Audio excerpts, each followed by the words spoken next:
Et si jamais tu te demandes, c'est fait par Binge Audio.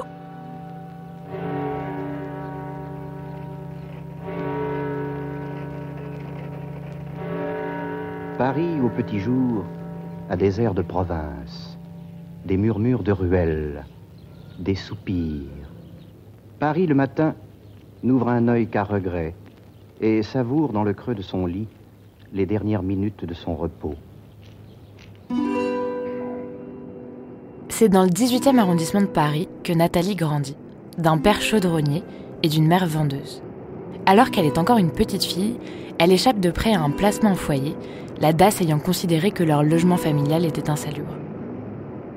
La mère de Nathalie trouve en hâte un autre emploi en tant que gardienne dans un HLM et arrive finalement à conserver la garde de ses 2 enfants.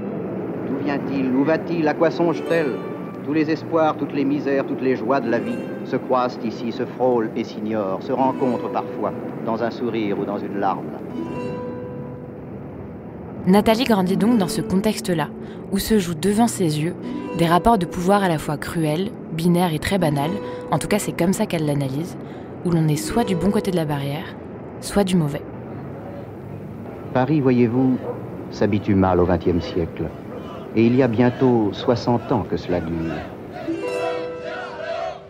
Connaissez-vous l'histoire de Nathalie Ménigon et Joël Aubron?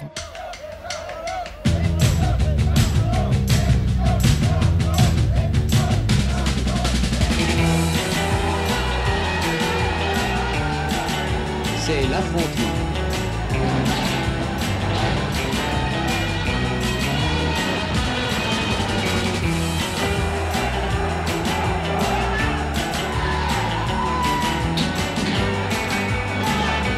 Quand la nuit vient, la violence atteint son paroxysme.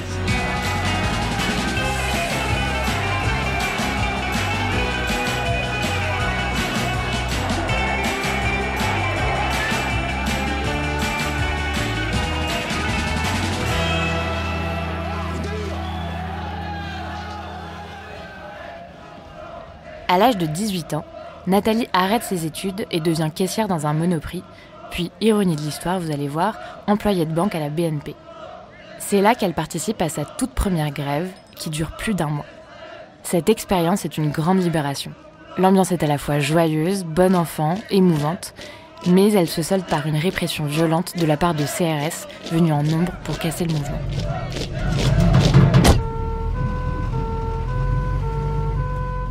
De l'enthousiasme que lui procure cette lutte pacifique menée en groupe, Nathalie en ressort écœurée face à la force disproportionnée qu'emploient les policiers. Alors elle se met à étudier, beaucoup. Elle épluche les journaux, elle se familiarise avec les différents mouvements politiques et elle regarde avec intérêt ce qui se trame du côté de l'extrême gauche dans d'autres pays. Car en Europe, dans les années 70, c'est précisément là qu'apparaissent de plus en plus de groupes terroristes comme la Fraction Armée Rouge en Allemagne ou bien les Brigades Rouges en Italie. Nathalie, du haut de ses 20 ans, se met en ordre de marche. Son ennemi numéro 1, le capitalisme. Aujourd'hui, la production et la productivité du travail augmentent, mais les travailleurs n'en bénéficient pas. Ils n'en bénéficient pas parce que les principales richesses du pays sont accaparées par les grandes sociétés capitalistes ou englouties dans la force de frappe. Très vite, elle rencontre celui qui deviendra son compagnon dans la vie et dans la lutte, Jean-Marc Rouillant, qui vient tout juste de sortir de prison pour des actions plus ou moins violentes. Tous les deux se retrouvent, idéologiquement parlant, et décident de créer quelques mois plus tard leur propre mouvement, Action Directe.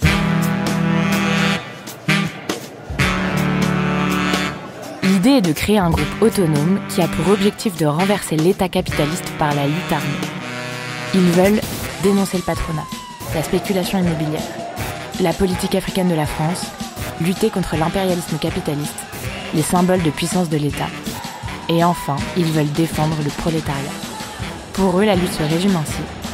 On se réapproprie ce qu'on nous vole.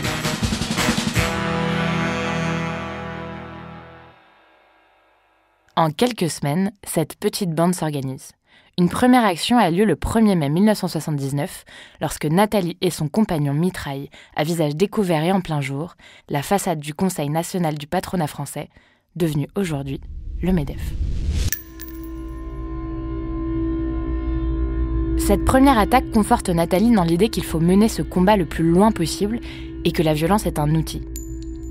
Elle défend pour asseoir sa réussite son jeune âge. Elle dira elle-même « Quand on est très jeune, on a beaucoup de rêves. Et puis on essaye de réussir. On croit toujours qu'on est immortel. Bon, immortel, ça ne veut rien dire. Mais on croit qu'on peut tout faire. L'extrême jeunesse, c'est la puissance. Surtout quand elle est portée par un esprit plutôt enfantin. Ça fait tenir le coup. » Action Directe attire de plus en plus de membres, jeunes, en colère et qui n'ont peur de rien comme elle. Et ils vont être rejoints par une femme qui, au vu de son histoire familiale, ne semblait absolument pas prédestinée à s'engager dans la Révolution. Elle s'appelle Joëlle Aubron et elle deviendra l'une des plus déterminées du groupe.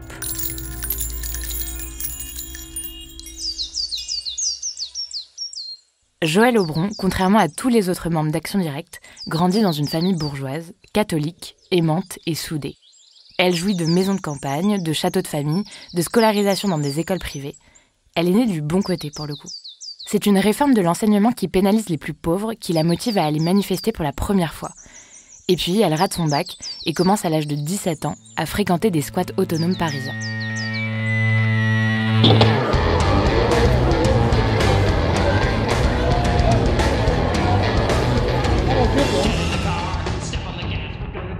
C'est lorsqu'elle entre à l'âge de 20 ans chez Action Directe qu'elle s'écarte définitivement de sa digne lignée familiale. Pour Joëlle, utiliser la lutte armée lui semble absolument nécessaire pour qu'un processus révolutionnaire puisse exister. Elle apprend vite, aux côtés entre autres de Nathalie. Il faut dire que ça fait plusieurs mois que le groupe multiplie des actions de plus en plus violentes contre des agences immobilières, des ministères et autres lieux de pouvoir. En mars 1980, 29 impacts de balles sont retrouvés dans le bureau du ministre de la Coopération. C'est ici, près du boulevard des Invalides, qu'a eu lieu la fusillade. 2 personnes, un homme et une femme, ont déchargé leurs armes sur la façade du ministère de la Coopération. La voiture qui avait amené les 2 terroristes, une Mercedes noire, a été retrouvée, mais sans ses occupants. Au ministère, on estime que ce n'est pas la personne de Robert Gallet qui était visée, mais la politique africaine du gouvernement. D'ailleurs, des tracts ont été laissés sur les lieux. Voilà ce qu'on peut dire pour l'instant sur cet attentat.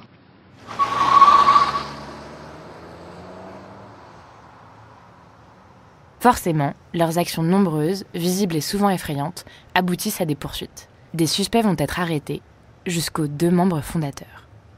Nous sommes le 14 septembre 1980 et Nathalie et son conjoint sont pris dans une souricière rue Pergolèse à Paris. Dans l'après-midi, en effet, les policiers avaient repéré une 604 avec à bord 2 personnes qu'ils suspectaient. Tout va se passer très vite. Les occupants de la 604 se rendent compte qu'ils sont suivis. Ils arrêtent leur voiture ici et avant qu'ils entreprennent quoi que ce soit, une dizaine d'inspecteurs sont sur eux. Ils maîtrisent facilement le conducteur, Jean-Marc Rouillant, sur ses genoux un pistolet de calibre 11,43 avec une balle engagée dans le canon et à ses pieds une grenade. Nathalie tire sur les policiers en criant « Je suis Action Directe ». Les policiers ripostent, 2 passants sont blessés. Le jour où ils sont déférés, Joëlle, entourée de 2 complices, mitraille un lieu hautement symbolique, l'école militaire de Paris. Et ce qui semblait marquer la fin d'Action Directe n'est en réalité que le début. En revanche, la passagère Nathalie Ménigon ouvre aussitôt le feu sur les policiers. Elle vide sur eux d'ailleurs ces 2 chargeurs, là aussi de calibre 11,43. Nathalie Ménigon tente alors de s'enfuir. Elle rentre dans une voiture qui stationnait ici et les policiers parviennent alors à la maîtriser. Quelques minutes plus tard, Jean-Marc Rouillant et Nathalie Ménigon seront conduits au quai des Orfèvres.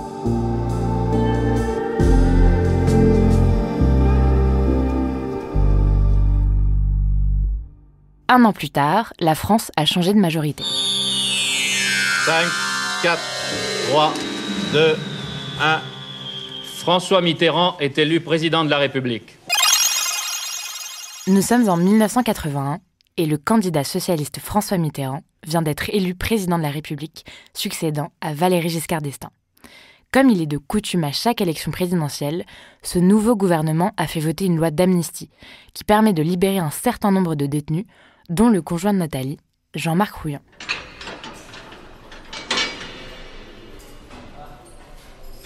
Cette libération déclenche une vague de protestations assez énorme dans le pays, notamment dans le camp de la droite qui hurle le laxisme.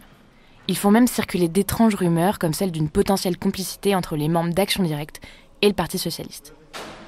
Nathalie, elle, qui avait tiré sur des policiers lors de son arrestation, reste incarcérée. Depuis sa cellule, elle lance une grève de la faim. Son action a le mérite de rendre visibles ses conditions d'incarcération et de convaincre une partie de l'opinion publique. Au fil des jours, elle réussit à rassembler. Des manifestants défilent dans les rues et des politiques lui apportent du soutien. Au bout de 3 semaines, Nathalie est libérée pour des raisons de santé, mais inculpée de tentative d'homicide involontaire sur des policiers. Ce verdict ne la dissuade absolument pas de continuer, bien au contraire. L'année 82 est rythmée par une multitude d'attaques contre des magasins de luxe, des ministères ou des banques. Cette même année, Joëlle est arrêtée à son tour avec son compagnon. Elle est condamnée à 4 ans de prison pour recel et détention d'armes, dont 18 mois avec sursis. Un stock d'armes, de documents d'identité et de chéquiers volés ont été découverts dans un box dont elle était locataire. Pendant ce temps, le groupe continue ses actions. Il organise une série d'attentats anti-américains avant le G7 où Ronald Reagan doit se rendre, à la Bank of America, à l'école américaine de Saint-Cloud, au siège du FMI ou encore à la Banque mondiale. Jusqu'à ce que le 18 août 1982, François Mitterrand entame la dissolution d'Action Directe.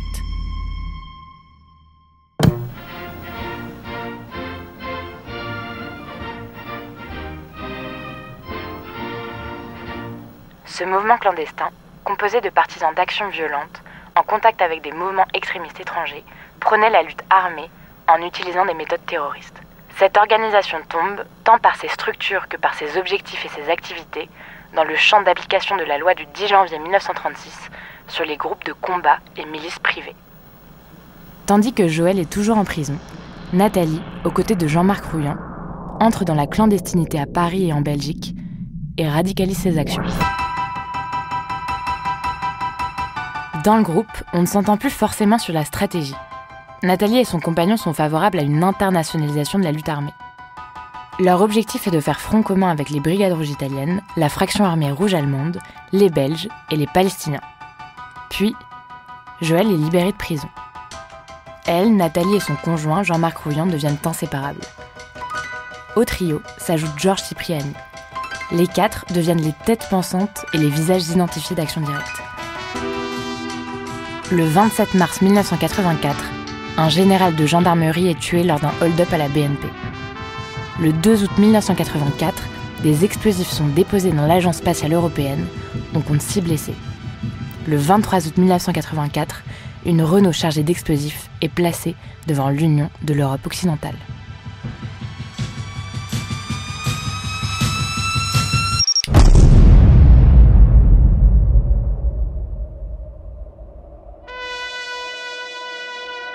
Le 25 janvier 1985, ils assassinent René Audran, le directeur des affaires internationales au ministère de la Défense, devant son domicile.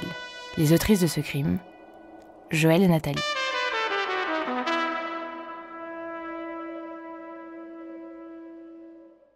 Charles Pasqua, tout juste nommé ministre de l'Intérieur, fait d'Action Directe une priorité. Quelques mois plus tard, il crée un service central de lutte antiterroriste avec 3 juges d'instruction spécialisés, sans savoir que les membres d'Action Directe s'apprêtent à commettre un acte qui va choquer la France entière. Sous une feuille de plastique blanc, le corps de Georges Besse, le PDG de Renault. Le patron de la régie a été assassiné au moment même où il rentrait chez lui.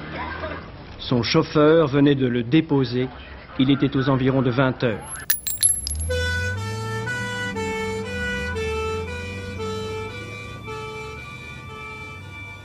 Le 17 novembre 1986, peu avant 20h, 4 détonations retentissent boulevard Edgar Quinet à Paris. Georges Besse, PDG de Renault, est assassiné à 50 mètres de son domicile. Ce meurtre provoque une vive émotion. Besse était considéré comme un grand patron. Il était très respecté, père de famille et proche de politique.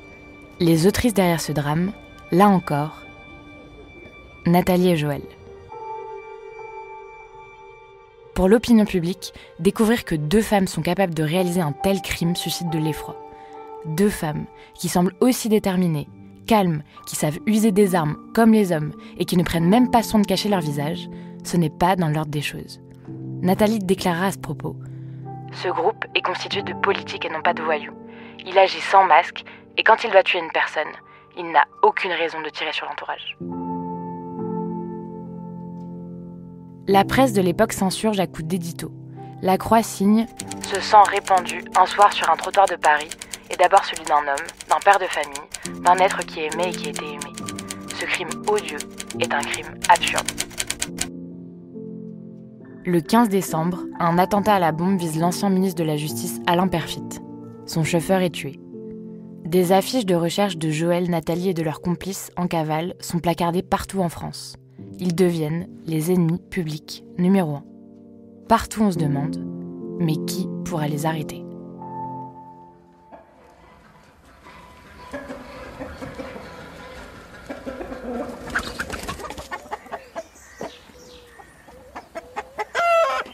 Le 21 février 1987, à 20h55, Nathalie, Joël et leurs 2 complices sont arrêtés par un assaut du RAID dans une ferme dans le Loiret, à 30 km d'Orléans. Bonsoir. Jean-Marc Rouillant, Nathalie Ménigon, Joël Aubron, Georges Cipriani, arrêtés hier soir vers 21h, sont considérés comme les chefs historiques du mouvement terroriste Action Directe. Ça faisait 3 ans que tous les 4 étaient installés dans cette ferme. Jean-Marc et Nathalie avaient emprunté de faux noms, Nadine et Robert, et se faisaient passer pour 2 chercheurs belges qui louaient un grand corps de ferme rénové avec un étang. Des voisins tranquilles et plutôt sympathiques, dit-on. La personne que vous voyiez le plus souvent, c'était une dame. Nadine. Qui venait ici 3 fois par semaine, presque 3 fois par semaine au ravitaillement, elle venait chercher du lait. Même des fois, elle venait pour rien faire, elle venait nous voir, nous dire bonjour, et puis des fois, elle venait garder la grand-mère qui a 88 ans, la surveiller le temps qu'on faisait le travail. Elle était sympathique. Ah, vraiment gentille, vraiment. Lors de l'arrestation, 39 kilos d'explosifs et des armes sont saisis. Les policiers trouvent aussi des listes avec des noms de cibles, du monde de l'industrie, de l'administration ou de la politique. L'annonce est faite au ministre de l'Intérieur Charles Pasqua vers 21h. Carré d'as, monsieur le ministre. On les tient tous les 4, il n'y a aucun blessé. On dit qu'il fait ça au champagne. À ce moment-là, 22 membres d'Action Directe sur les 25 connus ont été arrêtés. À partir de janvier 1988, ont lieu plusieurs procès d'Action Directe. Joël, Nathalie et les 2 autres, considérés comme le noyau dur de l'organisation, prennent perpétuité. L'enquête affirme que Nathalie et Joël sont bien les auteurs de l'assassinat de René Audran. Joël est reconnu comme l'auteur des coups de feu contre Georges Besse, tandis que Nathalie était en couverture. Mais les 2 femmes ne l'ont jamais confirmé publiquement. En tout cas, ce qui perturbe beaucoup l'audience, c'est que 2 femmes puissent tuer. Libération écrira alors du procès. Impossible de voir en Nathalie Ménigon la tueuse du PDG de Renault quand elle sourit nonchalamment à son destin en pouffant sous ses boucles brunes dans le box de la cour d'assises de Paris.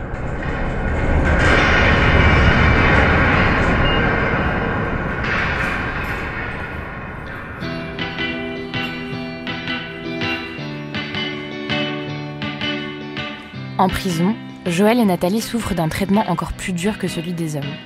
Le syndicat de la magistrature décrit ceci comme une torture, un traitement inhumain et dégradant.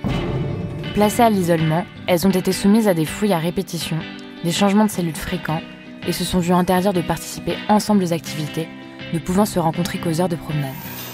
Les membres du groupe visibilisent leur incarcération, comme Nathalie l'avait fait des années plus tôt, par des grèves de la faim et de nombreuses demandes de suspension de peine, notamment pour des raisons de santé. À l'extérieur, on est de plus en plus à les soutenir, notamment dans les rangs de l'extrême gauche et du Parti communiste.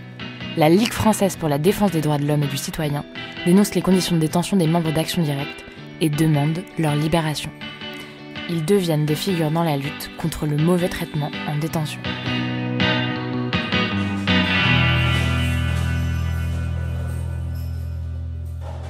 En prison, Joël s'occupe de la bibliothèque, passe un diplôme d'informatique, achète un ordinateur et écrit des textes politiques radicaux qu'elle envoie à l'extérieur et qui sont parfois publiés. Après 17 ans d'incarcération, c'est la première du groupe à être remise en liberté, après qu'on lui ait diagnostiqué un cancer au cerveau.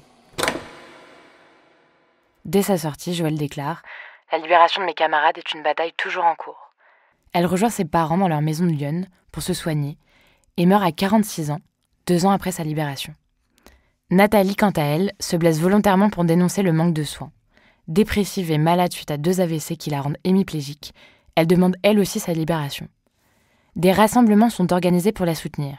On rappelle l'affaire Papon, condamnée pour complicité de crimes contre l'humanité, qui a pu bénéficier d'une suspension de peine en septembre 2002 en raison de son âge et de son état de santé. En juillet 2008, on lui accorde, après 3 refus et 20 ans de détention, une libération conditionnelle. Nathalie, Joël et tous les autres membres d'Action Directe ne manifesteront jamais aucun regret, ni aucune forme de compassion envers leurs victimes. Joël a déclaré avant sa mort « Si en plus de nos condamnations à perpétuité, j'avais regretté mon engagement, je serais mort de désespoir. »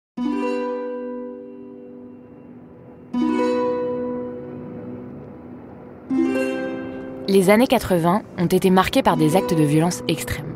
Entre 1979 et 1987, 80 attentats revendiqués par Action Directe ont été perpétrés sur le sol français. Dernier tableau, voici l'heure où Paris change de foule.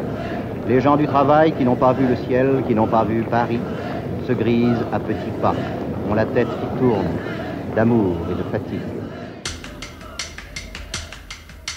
Ce qui a bousculé la nature des rangs de ces groupes, c'est en partie la présence de femmes. Parmi les 150 personnes qui auraient été impliquées à divers degrés, on en compte plusieurs dizaines. Pour beaucoup, ce chiffre apparaît comme un bug dans la matrice, car la violence est avant tout une affaire d'hommes. Nathalie a par exemple pendant longtemps été présentée comme la compagne d'eux. À l'audience, un expert psychiatre est venu rappeler à la barre les conclusions d'un entretien où elle aurait rencontré l'injustice en faisant la vaisselle dans sa prime enfance, alors que son petit frère en était dispensé. Dans l'ouvrage « Penser la violence des femmes », Fanny Bugnon écrit « Cette violence désarçonne. L'idéologie naturaliste enjoint à penser les femmes comme faites pour donner la vie et non la mort. » Après leurs arrestations, la lutte armée en France s'est progressivement éteinte, ou en tout cas, les luttes ne se sont plus organisées de la même façon.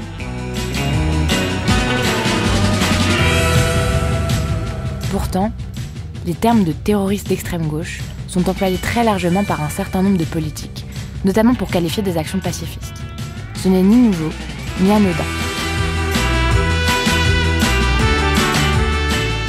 En 1994, Charles Pasqua tenait le même type de discours au moment des grandes manifestations pour le contrat d'insertion professionnelle. Il qualifiait les manifestants de voyous et le préfet de police de Lyon, Marcel Leclerc, évoquait des malfaiteurs terroristes et des phénomènes de guérilla urbaine. Alors il en va de la responsabilité de chacun d'éviter les comparaisons trop simplistes d'histoires qui sont bien différentes.